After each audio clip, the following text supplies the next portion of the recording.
Today we're going to be doing a follow-up to the 2013 Chrysler Town & Country transmission removal, where we're going to be installing our new one here. Now if you made it this far on the install, there's some assumptions I'm going to make in regard to videoing every step here. My main focus here today, I'll show you a few of the things that I do on the prep in regard to the transmission cooler lines and also, some of the parts that I would replace. In addition, I'll make sure I walk through every required torque spec that's required to make sure you're putting this back together the right way. The first thing you want to do in regard to the prep is you want to make sure you flush out those transmission cooler lines. Now in my case here, as you can see, they're removed out of the vehicle there because these were leaking, so I replaced them. I'll put the part numbers in the description for the new ones. If yours are looking like this, you better replace them while you're in here. All you have to do is get one of these transmission cooler line flushes. Now this Lubegard's the one I've used for many years there and I like it. It's pretty straightforward. All you got to do is shake this can up, insert this nozzle into the gray, because that is your feed line on this vehicle, and you're simply gonna hold down that nozzle there, and then you're gonna slowly start seeing it come out of the return.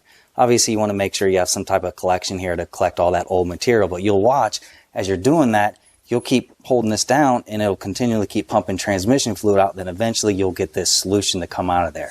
Once you get this solution to come out of there, or just drain the whole can, then what I typically do is take some compressed air, and I just use my Milwaukee M12 inflator, put that little nozzle in there, and I use the compressed air to get the rest of this solution out of there. Now I know in the directions on this they say that fluid is okay to leave in there because it'll evaporate when you start the vehicle up and it gets hot. With that said, I always like to blow it out with the compressed air as well in order to make sure we got all of this out of there. The next thing I would make sure you double check is the flex plate. On some of these vans in these years in between 2013, 14, and 15, there had some of these cracking on here. I typically just replace it. You can get this flex plate, I think it was roughly around $100. Then here's the part number for all the bolts. You're going to need to make sure you get all new hardware in order to put this back.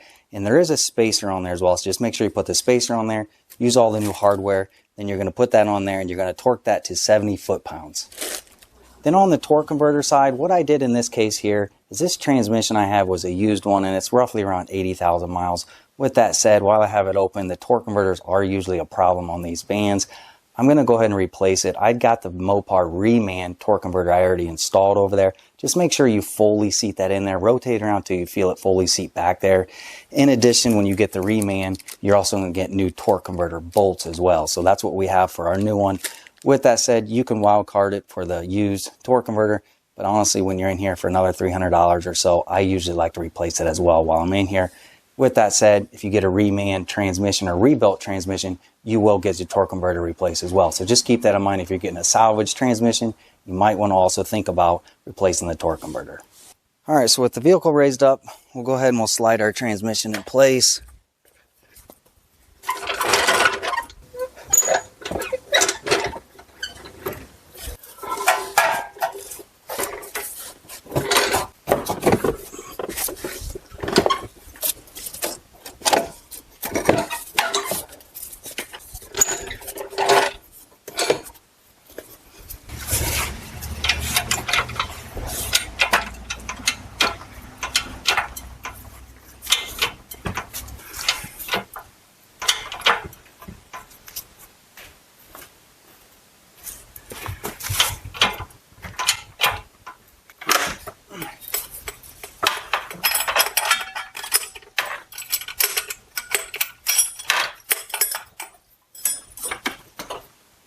Alright, so once you get it somewhat in the position where you're going to start raising it up, don't forget to remove this support that was holding your torque converter in there.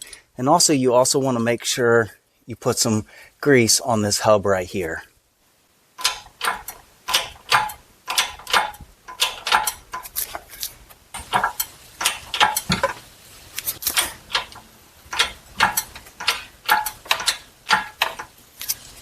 Now that we got it closer up there in place, what you're looking for is these dowel holes. So there's your dowel pin on this side. We must get that inserted in there. Do the same thing on the other side. Then push our transmission and our engine bell housing together. Then we'll tighten up those bolts. Alright, so that's about where we want it lined up. So we'll go ahead and remove our strap carefully. Now this thing could still be on here kind of awkward, so just be careful when you're removing that strap.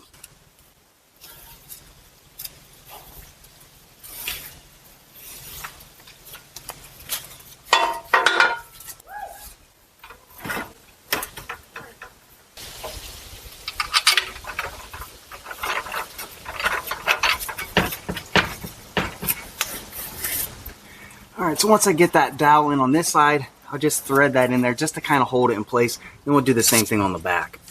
Alright, so now that we got those pushed together, now we'll just put these 6 Bellhousing bolts in down here, then go up top as well. Just remember the one up top is going to be a stud, so just make sure you save that one for the top.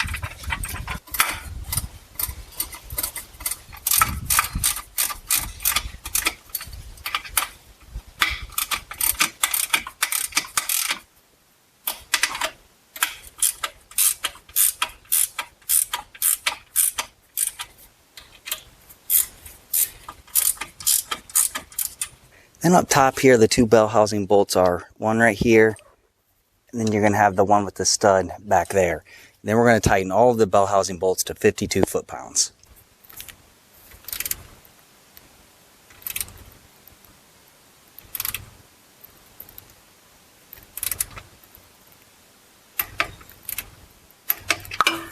Alright, so there was the 52. Just make sure you're evenly doing that across there. So hand tighten all of them. Tighten them with a ratchet, then finish them off with your torque wrench, 52 foot-pounds.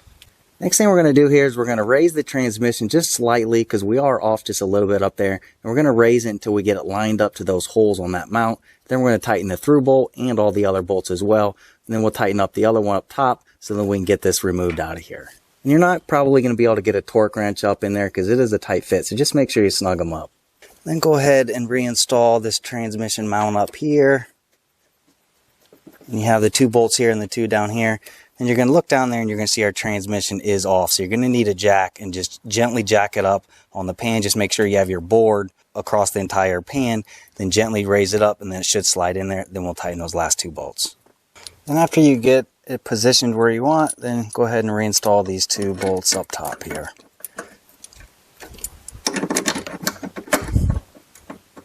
And the torque on these is going to be 37 on these 4 bolts here and 74 on these 2. Obviously, you're not going to be able to probably get your torque wrench in there, so just use your best judgment on those.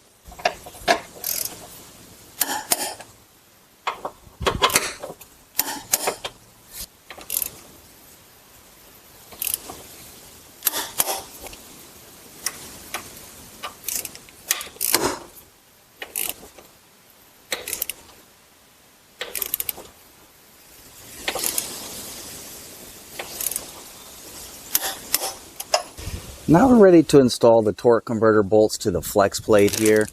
And make sure you replace these. Here's the new ones that came with my Mopar Reman torque converter. In regard to the torque specs here on these, you're going to torque these to 70 foot-pounds. And I know there's a lot of different answers online, anywhere from 44 to 50 to 70. According to all data, these torque converter to flex plate bolts are going to be 70 foot-pounds, and I did confirm with my local Dodge Chrysler dealership that these bolts need to be torqued to 70 foot-pounds. Then the one last comment here, I'm sure you're familiar with how to get this off. Put your 27 mil over there on the crankshaft and rotate it clockwise until you get to the right bolts. Sometimes it's easier to start with the one that has the hex or the square out here versus the circle, because that just kind of holds everything in place. If you don't have that, where you're not starting with that one, just gently put this in there, hand tighten all of them first. Then we're going to gently tighten it up a little bit. Just don't tighten it all the way. You're going to rotate it around, do that for all 4. Then you're going to go ahead and torque them down to spec after you get them all in there.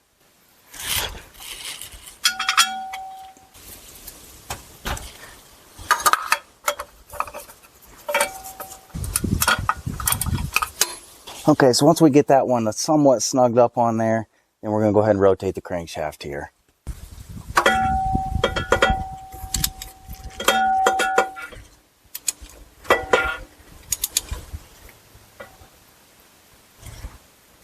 Alright, so there's our second hole. Then we'll go ahead and hand tighten this one as well.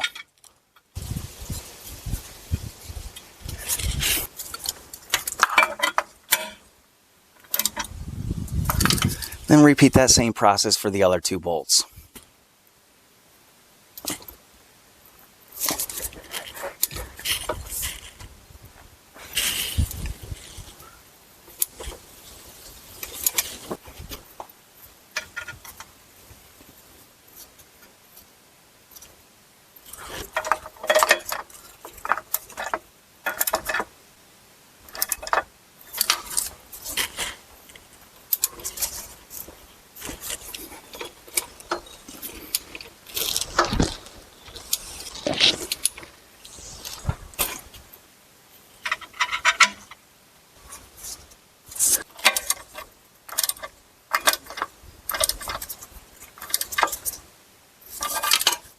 All right, so now that we got all those hand tightened on there, now we'll go ahead and we'll torque them to 70 foot-pounds. And again, just like you did when you removed it, just put something, a breaker bar or a ratchet or something on the other end, prop it against the crankshaft to prevent it from moving. Or if you have a helper, you can always have them hold the breaker bar as well, so this doesn't rotate when you're tightening it.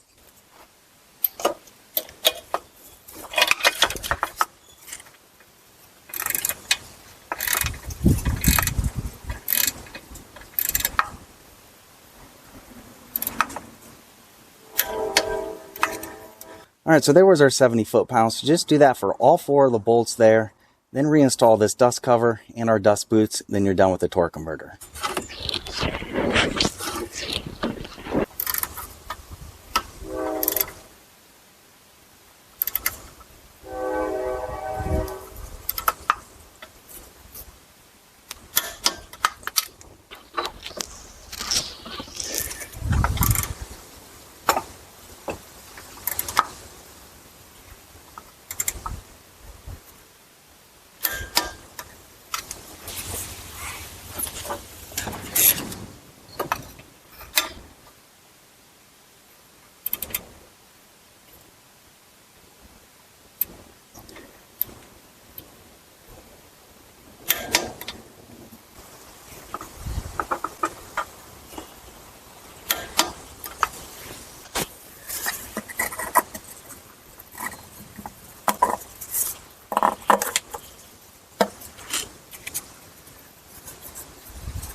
Moving on to the starter here, just pay attention to that dowel pin. It should go right here, then our starter should slide right in.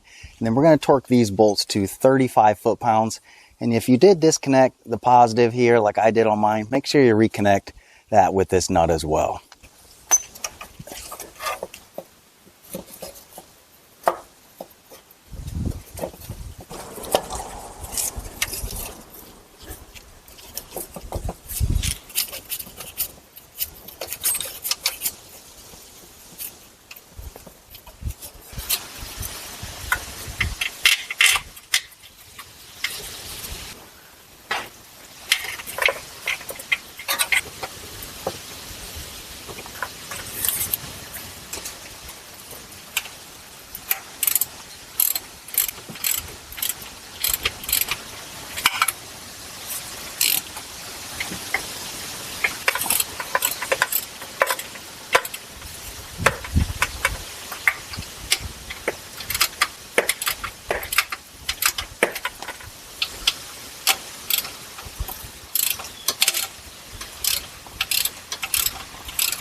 Alright, so after we got those hand tight, now we'll just torque them to 35 foot-pounds.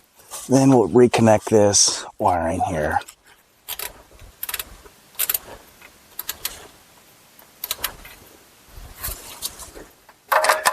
Alright, so then after we get that tightened up, then we're done with the starter. Next thing we're going to do here is connect the wiring here for a couple of these harnesses down here real quick, just to get them out of the way. And that one at the top, just make sure you're rotating this clip back, and that's what will lock it in place. Then once you get it pushed in, it should rotate back here, and then you'll hear it click in place. Then moving on to our cross member, we'll first install this bracket here, and this bracket's going to get torqued to 41 foot-pounds.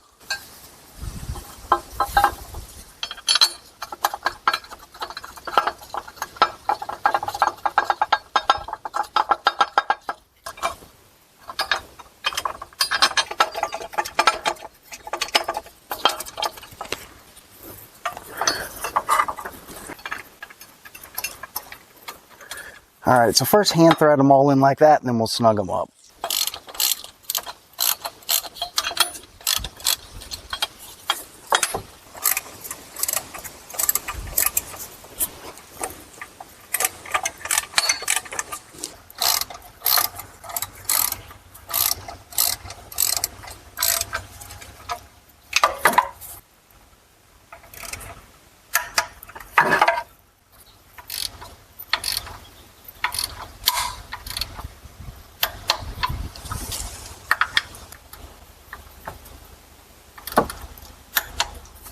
All right, so there's the 41. Next, lift your cross member up here.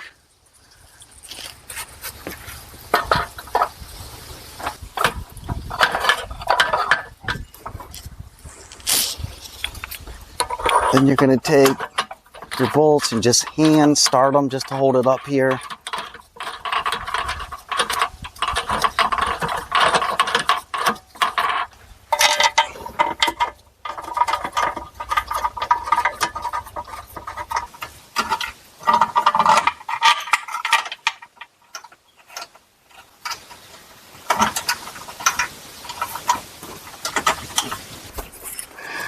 Once you got that kind of rest in there, then come up here and insert this through bolt.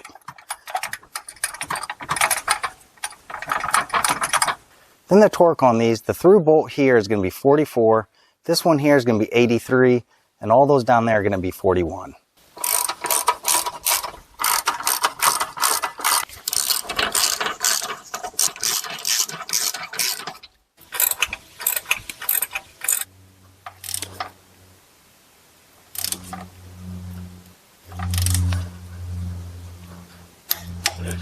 The 44 for the through bolt. All right, so there's the 41 for those.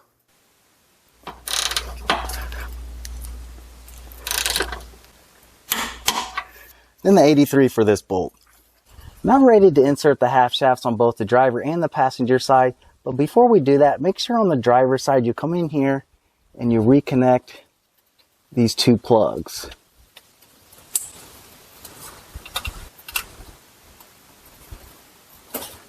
Then if you do have a cap on yours, make sure you remove this. And usually on these half shaft seals, it's best practice to replace. With that said, a lot of times you can reuse them. Just make sure they're cleaned up, and you can put a little fresh transmission fluid around both the seal and the lip over here on a half shaft. Then we're going to insert it in there until we hear it snap in place.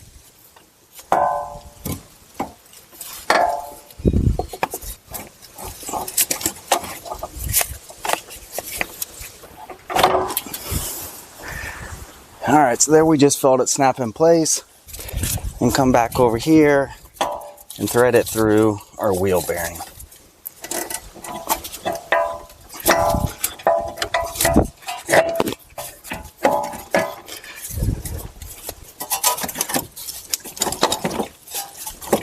All right, so once you feel it pull through there, we'll thread this axle nut on.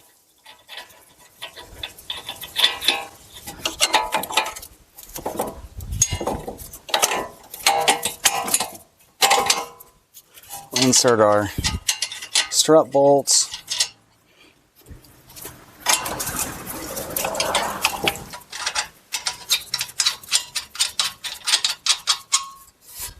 Then we're going to tighten both of these bolts to 65 foot-pounds plus an additional 90 degrees.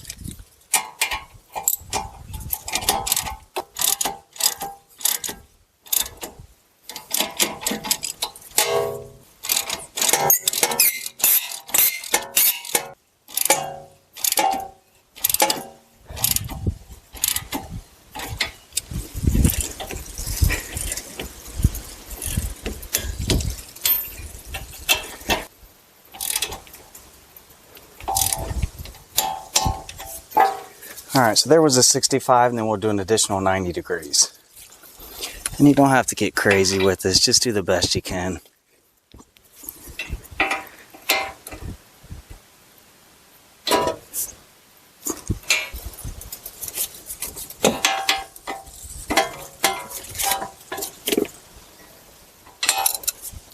Then go ahead and reconnect this speed sensor back on each one of these clips.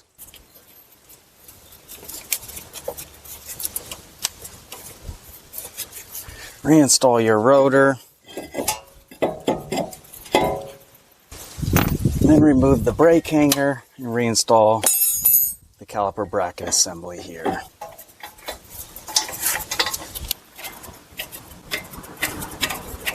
Then you're going to torque these caliper bracket bolts to 150 foot-pounds if you have the HD brakes, which means you have the two pistons here.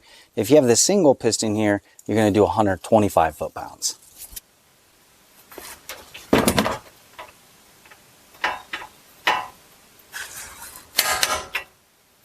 Alright, so there was our 150 on that. So then the last thing we need to do here is torque the axle nut.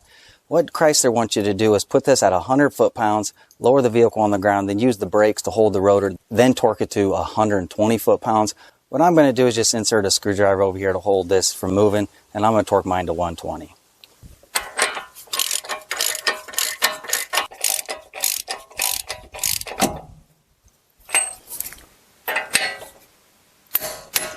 Alright, so there's the 120. Alright, so then once you get that done, just verify everything looks good here. Then we need to repeat the same process on the other side. The only difference over there, if you remember that midshaft bearing we had to remove, that bearing bracket, you're just going to install that to 39 foot-pounds. Then everything else is exactly the same way we did over here on the passenger side. Moving on to some of the things up here. First thing we'll do is we'll connect our transmission cooler lines. The black one is going to go here, and that gray one is going to go there. And just make sure you reinsert those little push pin things that we removed. And what will happen is you should feel this click in place. Just like that. Then once it slides in place, slide this down over like that. And do the same thing over here on this gray one.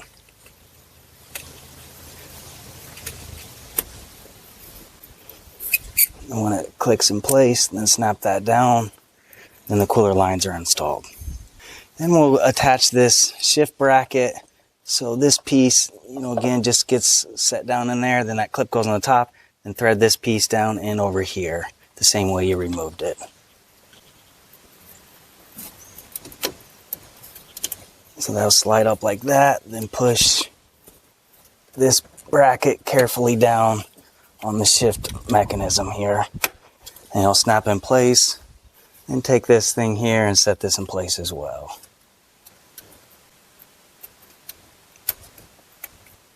And it should sit in there just like that.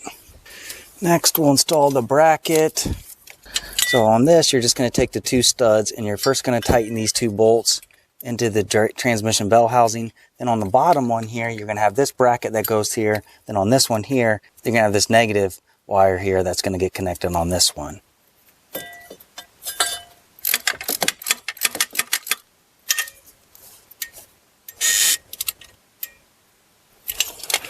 Alright, so then once those are snugged up, on the bottom one, you're going to insert this here, and it should go on like that. Then on the top one here, make sure you're putting this on there, and then tighten both of those nuts.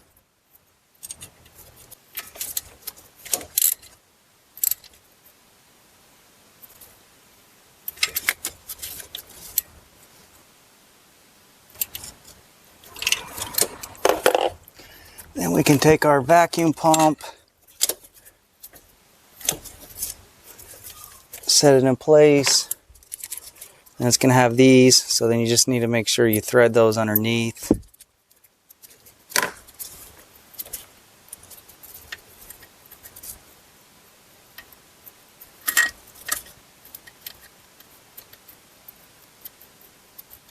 And do the same thing on the back one.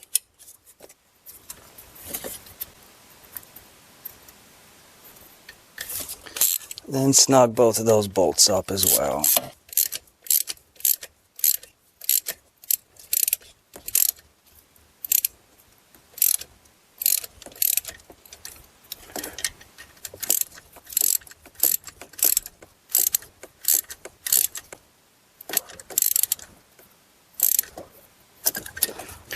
Alright, so then once that's tightened up, then reconnect this.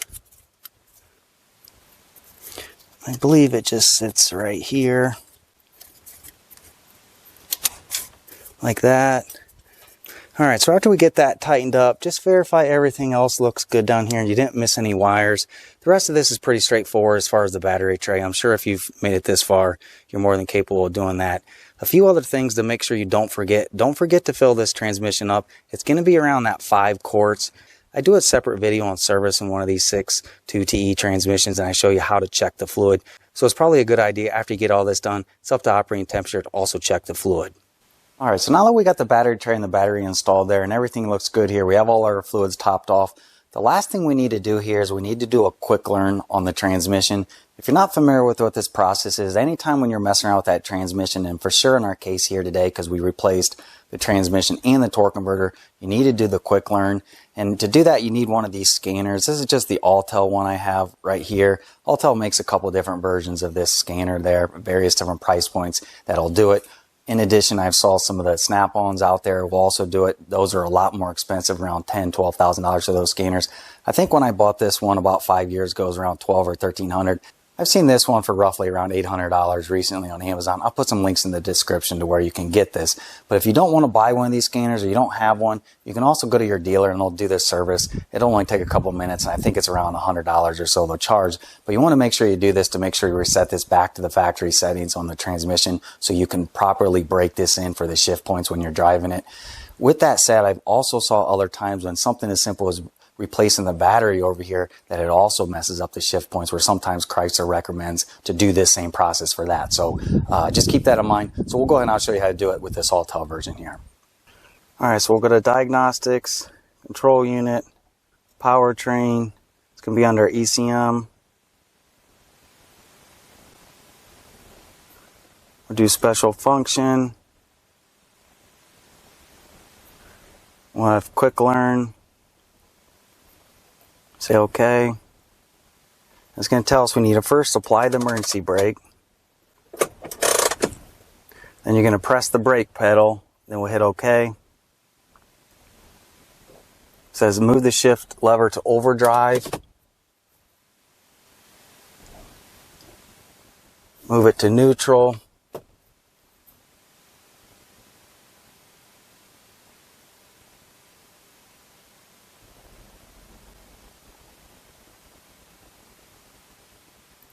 Move shift lever to overdrive.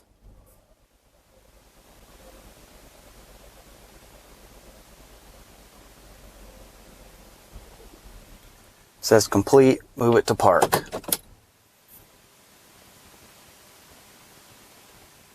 And it says Quicklearn procedure complete. And that's all you got to do. And then we'll just hit OK. Then we're done with the process here. Alright, so after you complete the Quicklearn process, the last thing you need to do is just go drive the vehicle around regularly. After about 10 or 12 cycles of driving the vehicle, it will learn the shift patterns. Just make sure when you're doing that, you're not using the manual shifting in there and you're not holding the throttle wide open. But if you just drive it regularly, this thing will pick up the shift patterns, then you've completed your job here. Now, I know this might seem like an intimidating task to remove one of these transmissions and install, but as you saw in this video and the previous video I did to remove this transmission, then install it in this one, this was a very easy job that you can do with a little patience and just follow the steps and the pointers I pointed out through the video, and I guarantee you have good results just like we did here today. So hopefully this helped you out. If it did, please give me the thumbs up. If you're interested in more content like this, please hit that subscribe. But again, I hope this helped you out. Thanks for watching.